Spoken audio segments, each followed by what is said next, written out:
Sisters, brothers, praise lord. ఎప్పుడు ఎవరు ఏ పరిస్థితిలో చనిపోతామో, ఎలా చనిపోతామో తెలియని పరిస్థితి. మరణం ఎటు నుంచి వస్తుందో తెలియదు. మరణం ఎలా పొంచి ఉన్నదనేది మనకు తెలియదు.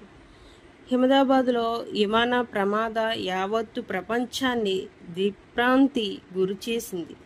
ఆ ఫ్లైట్లో ప్రయాణిస్తున్న ప్రయాణికులు సిబ్బందితో పాటు అది వెళ్ళే ఒక వైద్య కళాశాలలో పడడంతో అందులో చదువుతున్న వైద్య విద్యార్థులు కూడా మరణించడం కాకుండా మరి కొందరు తీవ్ర గాయాలతో పాలవ్వడం ఎన్నో కుటుంబాలు పెను విషాదాన్ని నింపింది.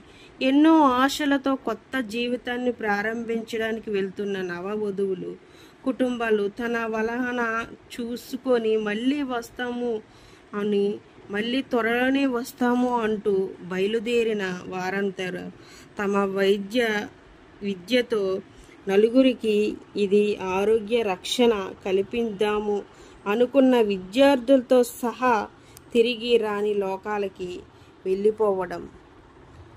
వెళ్ళిపోయారు. చివరికి డిఎన్ఏ టెస్ట్ ద్వారా మృతదేహాలని గుర్తించడం లాంటి పరిస్థితి.